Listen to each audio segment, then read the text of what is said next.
বিসমিল্লাহির রহমানির রহিম। সুপ্রিয় শিক্ষার্থী, আসসালামু আলাইকুম। আজকে আমরা যে টপিকটা নিয়ে আলোচনা করব সে টপিকটা হলো নদী নৌকা বিষয়। এখন নদী নৌকার অঙ্কগুলো যখন আমরা করতে যাই তখন আমরা কি বিভিন্ন ধরনের প্রবলেম ফেস করি, যেগুলো যে নদী নৌকার অঙ্কটাতে যেরকম আমরা ন্যূনতম সময়, তারপরে ন্যূনতম পথ, তারপরে বিভিন্ন জায়গার ডিস্টেন্স আমাদেরকে বের করতে বলে। এই জিনিসগুলো বের করতে গেলে কি হয়, আমরা কিভাবে করব সহজে বুঝতে পারি না। তো এই জিনিসগুলো যেন খুব সহজে তোমরা বুঝতে পারো, সেজন্য কয়েকটা আমি গুরুত্বপূর্ণ ফর্মুলা তোমাদেরকে দিয়ে দিব, যে ফর্মুলাগুলো ইউজ করলে তোমরা অনায়াসে ম্যাথগুলো খুব তাড়াতাড়ি করে ফেলতে পারবে। তো আসো আমরা ফর্মুলাগুলো দেখি যে সেই ফর্মুলাগুলো কি। ধরে নাও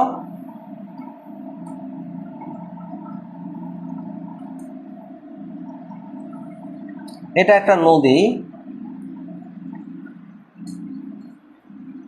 সেই নদীটা যদি আমরা ন্যূনতম পথ বের করতে চাই তাহলে আমাদেরকে কি করতে হবে, আমরা যদি এই নদীর এপার থেকে এপারে যদি একটা লম্ব টানি, সেই লম্বটাই কি হয়ে যাবে, নদীর ন্যূনতম পথ। এছাড়া লম্ব ছাড়া আমরা যদি এই দিক থেকে এই দিকে যদি একটা পথ টানি তাহলে এটা কিন্তু ন্যূনতম পথ হচ্ছে না। একইভাবে যদি আমরা এই দিক থেকে এই দিকে যাই তাহলে সেটাও কিন্তু ন্যূনতম পথ হচ্ছে না। তাহলে নদীর ন্যূনতম পথ কোনটা, যদি আমরা এপার থেকে ওপারে যদি একটা লম্ব টানি তাহলে সেটাই হবে নদীর ন্যূনতম পথ। তাহলে ধরি এই যে নদীটা আছে সেই নদীটার ন্যূনতম পথ হলো এবি। এখন এই যে এবি যেটা আমরা পাইলাম সেই বরাবর আমরা অতিক্রম করতে যাচ্ছি, বা একটা নৌকা, সে একজন মাঝি এই ন্যূনতম পথ অতিক্রম করতে যাচ্ছে। তাহলে তাকে কিভাবে চলতে হবে এবং এই ন্যূনতম পথ অতিক্রম করতে তার কত সময় লাগবে সেটা কিভাবে আমরা খুব সহজে বের করতে পারবো, আসো আমরা সেটা দেখি। ধরো একজন মাঝি ন্যূনতম পথ, ও যেহেতু এইখান থেকে এখানে যাবে তাহলে মাঝিকে অবশ্যই, যেহেতু এটাই কি ওর লব্ধি, এদিকে যাওয়া মানে আমরা যে রেজাল্টটা পাই সেটাই হলো কি আমাদের লব্ধি। তাহলে লব্ধি যদি এইদিকে হয় আর এইদিকে যদি আমাদের স্রোতের বেগ হয় ভি, স্রোতের বেগ যদি আমরা ভি ধরি তাহলে অবশ্যই মাঝিকে এই বরাবর রওনা দিতে হবে। তাহলে আমরা কি করলাম, মাঝির যে গতিপথটা সেটা এই বরাবর দেখাই দিলাম। তাহলে মাঝি ইউ বেগে এইদিকে রওনা দিল। এখন এখানে আমরা যেহেতু মাঝি কিভাবে রওনা দিছে এটা কিন্তু এখানে বলা নাই, সমস্যাটা কিন্তু আমাদের এইখানেই হয়ে যায় যে আমরা ম্যাথটা এখন কিভাবে করব। যেহেতু এখানে আমরা কোনো অ্যাঙ্গেল জানতেছি না, তাহলে আমরা তো আমাদের যে ফর্মুলাটা আছে সেই ফর্মুলা দিয়ে তো আমরা এটা ম্যাথটা করতে পারতেছি না। যে আমরা ফর্মুলা যেটা জানতাম যে সেই ফর্মুলা ছিল হলো আমাদের যেরকম এটাকে যদি আমরা লব্ধি বেগ ধরি তাহলে U square V square plus 2uv cos alpha. তো ইউভি এগুলো তো জানতেছি, কিন্তু আলফাটা আমাদের জানা নাই। যেহেতু আলফাটা জানা নাই তাহলে তো আমরা লব্ধি বেগটা বের করতে পারতেছি না। আর লব্ধি বেগটা বের করতে না পারলে আমরা তো এই যে লব্ধি বেগের জন্য যে দূরত্ব আমরা যেটা জানি সেই দূরত্বও বের করতে পারবো না, আবার আমরা সময়ও বের করতে পারবো না, তাই না? আমরা তো এই আলফার জন্য বের করতে পারতেছি না, তখন আমাদের সমস্যাটা হয়ে যায়। এক্ষেত্রে আমাদের একটা টেকনিক আছে বা ফর্মুলা আছে, সেই ফর্মুলাটা আমরা কিভাবে বের করব সেটা ইনশাআল্লাহ তোমাদেরকে শেখাচ্ছি। দেখো,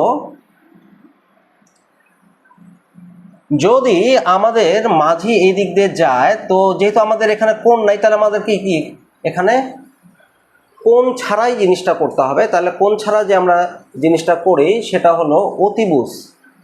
আমরা যে পিথাগোরাসের সূত্র যেটা আছে সেই পিথাগোরাসের সূত্রের মাধ্যমে সেটা আমরা বের করে নিতে পারি। তাহলে আসো দেখি কিভাবে হয়। স্রোত যেহেতু এদিক থেকে এদিকে যাচ্ছে তাহলে এর সমান্তরাল করে আমরা আরেকটা এদিকে রেখা টানে দিলাম। তাহলে এটা যেহেতু স্রোতের বেগ, তাহলে এটাকেও কি বলতে পারি আমরা স্রোতের বেগ। এইদিকে যেহেতু আমাদের ডেস্টিনেশন মানে মাঝি এই বরাবর যাবে, তার মানে এটাই ওর লব্ধি বেগ, তাহলে এইটাকে কি বলতে পারি আমরা, ওর লব্ধি বেগ বলে দিতে পারি। এখানে আমরা বলে দিতে পারি এইটাই হলো আমাদের ডাব্লিউ। তাহলে এটা যদি ডাব্লিউ হয় তাহলে এখানকার মধ্যে এটা কি একটা সমকোণী ত্রিভুজ হচ্ছে। সমকোণী ত্রিভুজের মধ্যে আমরা সবচেয়ে বড় বাহু দেখতে পাচ্ছি এই দিক থেকে, যেটা মাঝি যে বেগে গেছে সেটা। তাহলে এটাই কি আমাদের অতিভুজ, আর বাকি দুটার মধ্যে যে কোনো একটা হবে লম্ব আর একটা হবে ভূমি। তাহলে আমরা কি লিখতে পারি এই ত্রিভুজ থেকে, এই ত্রিভুজ থেকে এই যে আমরা যে ত্রিভুজটা পাইলাম সেই ত্রিভুজ থেকে আমরা লিখতে পারি অতিভুজ স্কয়ার ইকুয়াল টু ভূমি স্কয়ার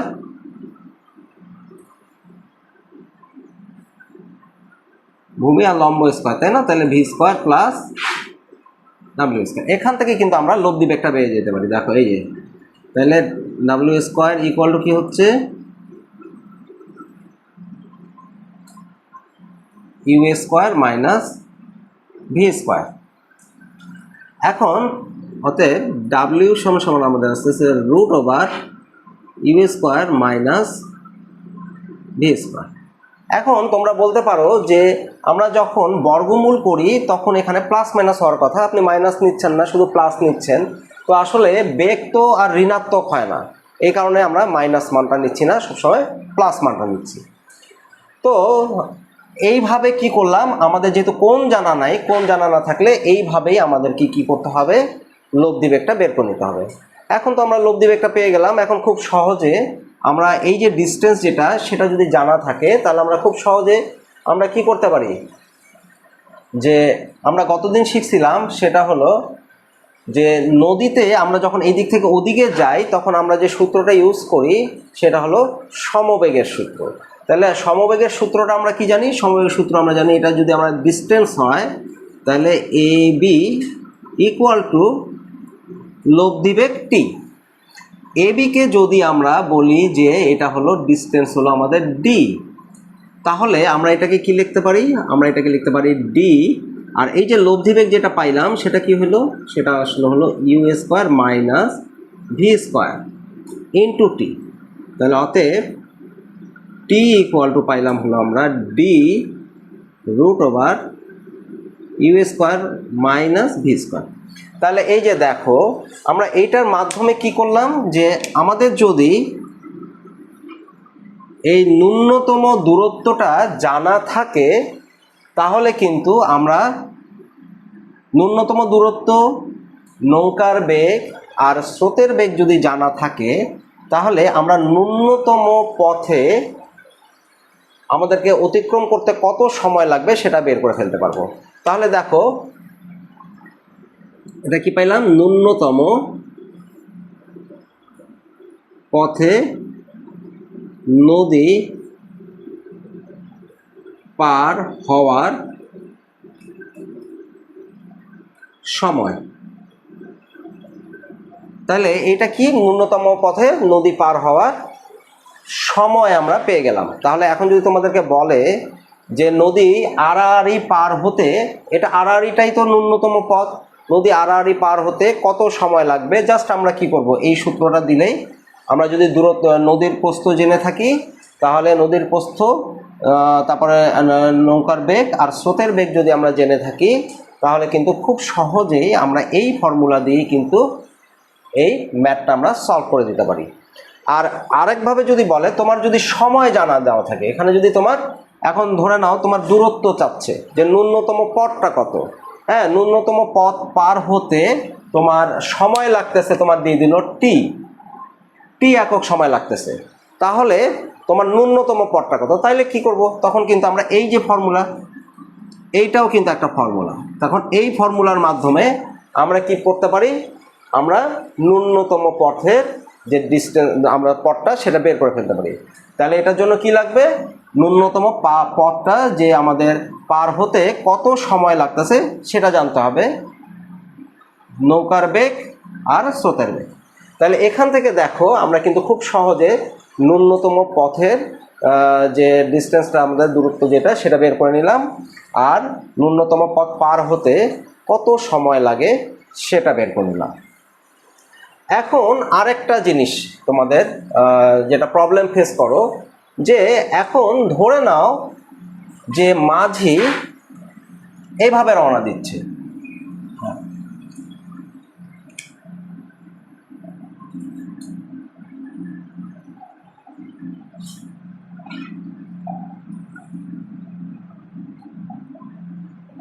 এটা আমাদের ন্যূনতম দূরত্ব এ বি, ন্যূনতম দূরত্ব আমাদের এ বি। এখন মাঝি এই বরাবর রওনা দিচ্ছে। তো ন্যূনতম সময়, একটা জিনিস তোমাদের মনে রাখতে হবে, এটা তোমাদের এমসিকিউতে খুব আসে, সেটা হলো যে ন্যূনতম সময় যদি মাঝি ওপারে পৌঁছাতে চায় তাহলে কিভাবে চলতে হয়। তাই এটা সবসময় মনে রাখবা, ন্যূনতম পথে যদি ন্যূনতম সময় যদি মাঝি ওপারে চলতে চায় তাহলে মাঝিকে কিন্তু আড়াআড়িভাবে রওনা দিতে হবে। ঠিক আছে, তাহলে মাঝি কোন দিকে রওনা দিবে? ন্যূনতম সময় এখন যেতে চাচ্ছে, আমাদের টপিকটা হলো ন্যূনতম সময়। ন্যূনতম সময় নদী পার হওয়া, ন্যূনতম সময় নদী পার হওয়া। তাহলে এটা আমরা কিভাবে বের করব? ন্যূনতম সময়ে যদি নদী পার হতে হয় তাহলে মাঝিকে সব সময় আড়াআড়ি রওনা দিতে হবে। তাহলে ধরে নিলাম মাঝি যেহেতু আড়াআড়ি রওনা দিবে, তাহলে মাঝির বেগকে আমরা কি বলছিলাম? ইউ বলছিলাম। তাহলে ইউ বেগে মাঝি এখানে রওনা দিবে। এখন স্রোত তো এইদিকে যাচ্ছে, স্রোত তো এখানে আছে, তাহলে যেহেতু মাঝি এই বরাবর রওনা দিচ্ছে তাহলে স্রোত তো মাঝিকে কী করবে? মাঝিকে একটু টেনে নিয়ে চলে যাবে। তাহলে মাঝি গিয়ে পৌঁছাবে কোথায়? মাঝি গিয়ে কিন্তু তখন পৌঁছাবে এই জায়গায়, তার মানে এখান থেকে সি বিন্দুতে গিয়ে পৌঁছাবে।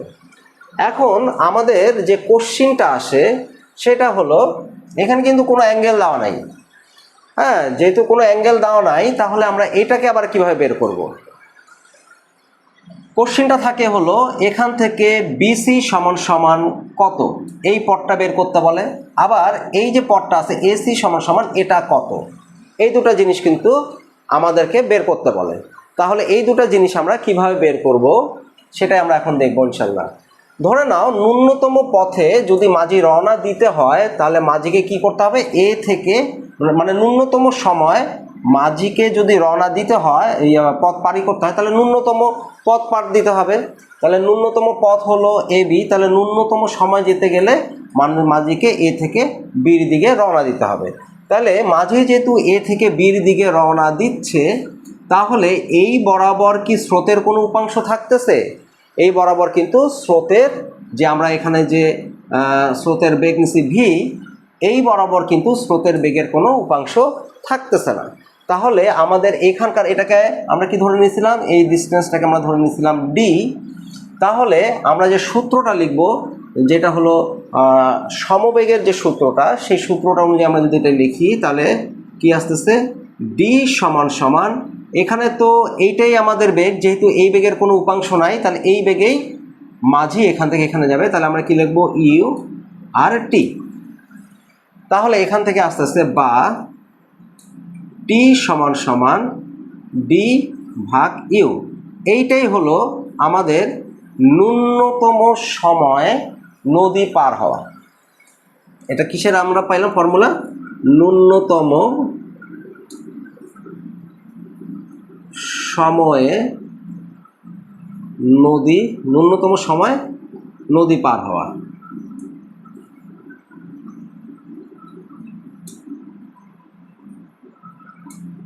তাহলে এই যে আমরা পাই গেলাম ন্যূনতম সময়টা কত। তাহলে ন্যূনতমকে যদি এখানে কোনো অ্যাঙ্গেল ট্যাঙ্গেল দেওয়া না থাকে তাহলে তোমরা কি করবা?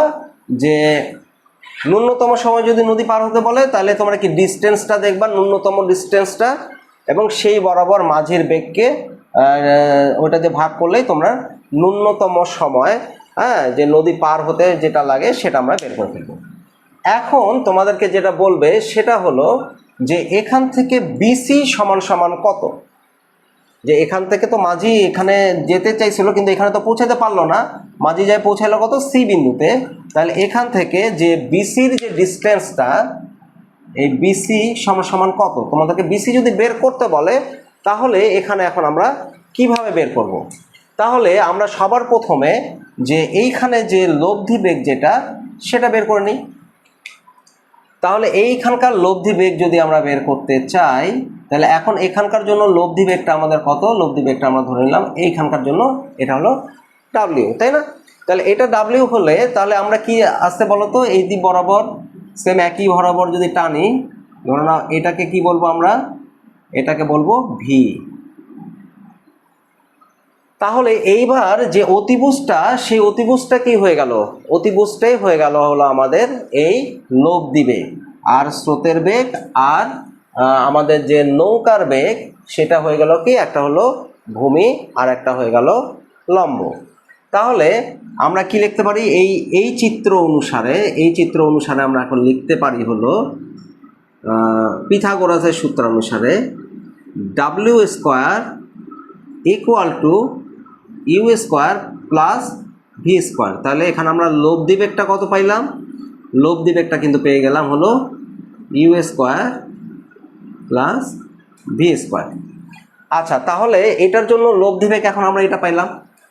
এখন লব্ধি বেগ যেহেতু পেয়ে গেলাম, এখন আমরা কি বিসি বরাবর ডিস্টেন্স চাচ্ছি, তাই না? বিসি বরাবর কত?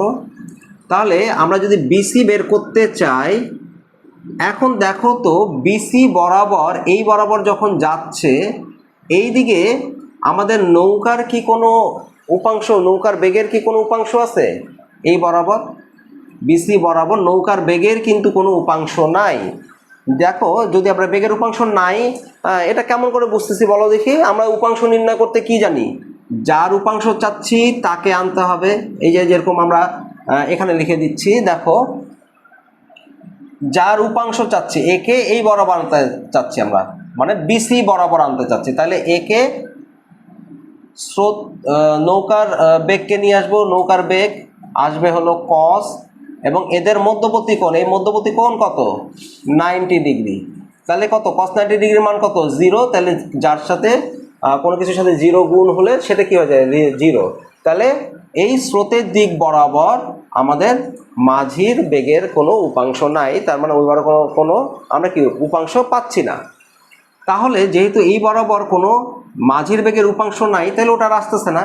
তাহলে এই বরাবর কে থাকতেছে? এই বরাবর শুধু স্রোত থাকতেছে। কেমন করে দেখো? একইভাবে ওটাও দেখা দিচ্ছি। দেখো এখানে ভি আছে এই বরাবর যেহেতু, তাহলে এই বরাবর স্রোতের বেগের উপাংশ কত? ভি আসবে, কস আসবে, এবং এই বরাবর মধ্যবর্তী কোণ কত? 0 ডিগ্রি। তাহলে কস 0 ডিগ্রির মান কত? 1। এই জন্য এখানে কি আসতেছে? বেগটা আসতেছে। তাহলে আমরা কি লিখবো? যখন আমরা বিসি বের করব, সেই একই সূত্র, সমবেগের সূত্র, সেই সমবেগের সূত্র অনুযায়ী আমরা কি লিখবো? বিসি ইকুয়াল টু এই বরাবর যে বেগ আছে সেই বেগটা, সেটা হলো কি? স্রোতের বেগ আর টি। তো এই যে টিটা আমরা বের করে নিলাম, তাহলে আমরা এখান থেকে লিখতে পারি স্রোতের বেগ আর টি যেটা আছে, সেই টিটা কি? ন্যূনতম সময় যখন আমরা এইভাবে যখন রওনা দিচ্ছি তখন এটা, তাহলে টির ভ্যালু কত? টির ভ্যালু হলো আমরা এখান থেকে লিখতে পারি, এখানে যদি ভি দেই আর টি মানে হলো ডি ইউ। তাহলে এই যে বিসির মানটা যদি আমরা বের করতে চাই, তাহলে আমরা কি খুব সহজে, অতএব বিসি সমান সমান ডি ভি বাই ইউ, এই ফর্মুলা দিয়ে কিন্তু আমরা সহজে বের করে ফেলতে পারি। তাহলে এখান থেকে প্রস্থ বরাবর, মানে আমাদের এই যে নদীটা স্রোতের দিক বরাবর কত দূরে যায় পৌঁছালো, এই কোশ্চেনটা কিন্তু খুব আসে তোমাদের, যে নৌকাটা স্রোতের দিক বরাবর এখানে পৌঁছাইতে চাইছিল, কিন্তু এখানে না পৌঁছায় এখানে গেল, তাহলে কত দূরত্ব অতিক্রম করলো। তাহলে এটা কিন্তু আমরা খুব সহজে এই সূত্র দিয়ে বের করে ফেলতে পারি। তাহলে আমরা এটা কিন্তু শিখে গেলাম। এখানে কি লাগতেছে? এই যে নদীর যেটা আমাদের যে প্রস্থ, ন্যূনতম প্রস্থ, সেটা লাগতেছে আমাদের, এখানে স্রোতের বেগ লাগতেছে, আর লাগতেছে কি? এই যে নৌকাটা যে বেগে গেছিল সেটা লাগছে। এটা দিলে আমরা খুব সহজে এটা বের করে ফেলতে পারতেছি। আচ্ছা, এরপরে আরেকটা জিনিস তোমাদেরকে বলে, সেটা হলো যে এসি সমান সমান কত। তো এসি তো আমরা খুব সহজে বের করে ফেলতে পারি। দেখো কিভাবে বের হবে। এটা গোটাটা একটা ত্রিভুজ যদি আমরা কল্পনা করি, মানে এ সি বি, এটাও তো একটা সমকোণী ত্রিভুজ। সেখানে কি হচ্ছে, আমরা দেখো এসি স্কোয়ার ইকুয়াল টু আমরা কি লিখতে পারি, AB square plus BC square. তো এসি এবি স্কোয়ার মানে কি, এবি স্কোয়ার মানে আমরা এ থেকে বি একে কি ধরছি, ডিস্টেন্স ডি, তাহলে ডি স্কোয়ার। কিছুক্ষণ আগেই আমরা বিসি কি পাইলাম, দেখো তো বিসি পাইলাম হলো ডি ভি বাই ইউ। তাহলে এটার উপরে যদি আমরা যেহেতু স্কোয়ার আছে তাহলে প্রত্যেকটার উপরে স্কোয়ার হয়ে গেল।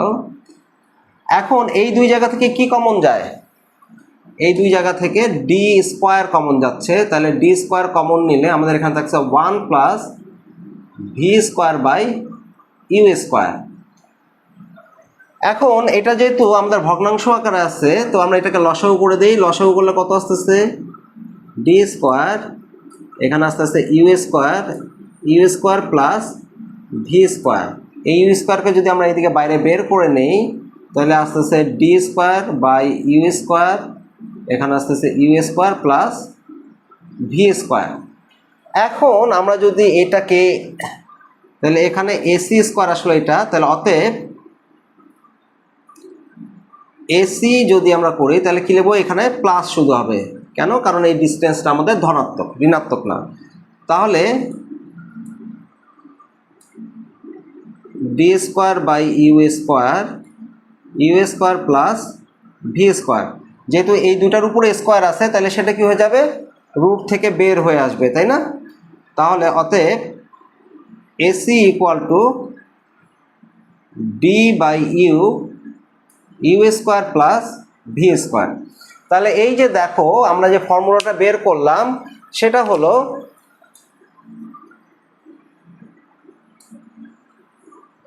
নৌকাটা এখান থেকে এখানে যে পথটা অতিক্রম করলো সেই পথের মান কত। তো আশা করি এই জিনিসগুলো তোমরা খুব সহজে এখন থেকে বের করতে পারবা। যে তোমাদের এখন ম্যাথ যেভাবেই দেখ না কেন, যেভাবেই আসুক না কেন, তোমাদেরকে যদি আসলে আমাদের তো ম্যাথে যখন এই প্রবলেমগুলো দেয় সাধারণত এই জিনিসগুলোই বের করতে বলে, যে এখান থেকে যে পথটা গেল সেটা কত, আবার বললো এই বরাবর যেটা যাইতে চাইছিল সেখান থেকে স্রোত বরাবর কত দূরত্ব যায় পৌঁছাইলো সেইটা কত, হ্যাঁ, আর ন্যূনতম সময়টা কত নদী পার হতে, ন্যূনতম সময়, আর যদি বলে ন্যূনতম পথ কত, হ্যাঁ, ন্যূনতম পথ কত সেটা বের করতে পারবো। আবার ন্যূনতম পথ পার হতে যে নদী পার হতে কত সময় লাগতেছে, হ্যাঁ, সেই সময়টাও আমরা বের করে ফেলতে পারবো। ঠিক আছে, এখন এই যে প্রবলেমগুলো যেগুলো আমাদের প্রবলেমগুলোর কথা আমি তোমাদেরকে বললাম, সেই প্রবলেমগুলো যেভাবেই আসুক না কেন জাস্ট শুধু তোমরা কি করবা, এই যে ফর্মুলাগুলো যেগুলো আমি এখানে মার্কিং করে দিলাম, যে যেরকম এটা হলো 1 নম্বর ফর্মুলা, এটা আর একটা ফর্মুলা, এটা আর একটা ফর্মুলা, হ্যাঁ, এটা আর একটা ফর্মুলা, আর এটা হলো আমাদের আর একটা ফর্মুলা। তাহলে মোট আমি কটা, 1 2 3 4 5, এই 5টা ফর্মুলা যে দিলাম, এই 5টা ফর্মুলার মাধ্যমে নদী নৌকার যত ধরনের ম্যাথ তোমাদের আসুক না কেন তোমরা খুব সহজে, হ্যাঁ, এই জাস্ট এই ফর্মুলা ইউজ করেই কমপ্লিট করতে পারবা। তো আশা করি তোমরা জিনিসটা বুঝতে পারছো। হ্যাঁ, তো তোমরা পরীক্ষায় এগুলো আসলে খুব সহজে এই ফর্মুলাগুলো ইউজ করে প্রবলেমগুলো সলভ করে ফেলবা। তো আজকে এই পর্যন্তই, সবাই ভালো থাকো, আল্লাহ হাফিজ।